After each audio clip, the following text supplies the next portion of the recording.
আসসালামু আলাইকুম রহমতুল্লাহ। সুপ্রিয় শিক্ষার্থীবৃন্দ, মেকানিক্যাল ইঞ্জিনিয়ারিং চ্যানেলের পক্ষ থেকে তোমাদের সকলকে জানাচ্ছি আন্তরিক শুভেচ্ছা। এই ভিডিওটা তৈরি করছি ষষ্ঠ থেকে অষ্টম শ্রেণীর শিক্ষার্থীদের জন্য। ষষ্ঠ থেকে অষ্টম শ্রেণীর বিষয়ভিত্তিক প্রশ্নের ধরন, মূল্যায়ন নির্দেশনা ও নম্বর বিভাজন প্রকাশিত হয়েছে। জাতীয় শিক্ষাক্রম 2012 এর ভিত্তিতে 2025 শিক্ষাবর্ষ থেকে এটা কার্যকর করা হচ্ছে।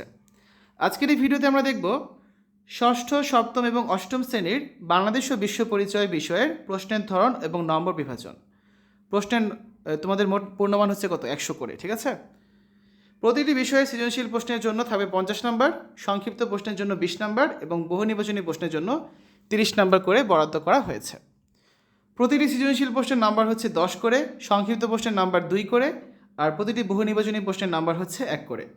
সৃজনশীল প্রশ্ন, প্রতিটি বিষয়ে মোট 8টি সৃজনশীল প্রশ্ন থাকবে। সেখান থেকে তোমাদের যে কোনো 5টা প্রশ্নের অ্যান্সার করতে হবে, ঠিক আছে? মানে তোমরা এক্ষেত্রে 3টা অতিরিক্ত প্রশ্ন কিন্তু পেয়ে যাচ্ছ। তাহলে 5টা সৃজনশীলের 5 10 কত? 50 নাম্বার। প্রতিটি বিষয়ে সংক্ষিপ্ত প্রশ্নের উত্তরের জন্য মোট 15টি সংক্ষিপ্ত প্রশ্ন থাকবে। সেখান থেকে তোমাদের যে কোনো 10টার অ্যান্সার করতে হবে, অর্থাৎ তোমরা 5টা অতিরিক্ত প্রশ্ন পাচ্ছ।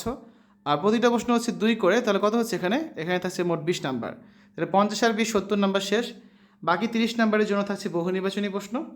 30টি বহু নির্বাচনী প্রশ্ন থাকবে এবং তোমাকে সব কয়টি প্রশ্নেরই উত্তর করতে হবে। এখানে থাকছে আরও 30 নাম্বার। এই গেল মোট 100 নাম্বার, ঠিক আছে? শিক্ষার্থীরা, এতক্ষণ তোমরা দেখলে ষষ্ঠ শ্রেণী, সপ্তম শ্রেণী এবং অষ্টম শ্রেণীর বাংলাদেশ ও বিশ্ব পরিচয় বিষয়ের প্রশ্নের ধরন এবং নম্বর বিভাজন। আমাদের চ্যানেলে বাকি বিষয়গুলোর প্রশ্নের ধরন ও নম্বর বিভাজন নিয়ে ভিডিও দেওয়া আছে। সেই ভিডিওগুলো দেখার আমন্ত্রণ জানিয়ে আজ এখানে বিদায় নিচ্ছি। আল্লাহ হাফেজ।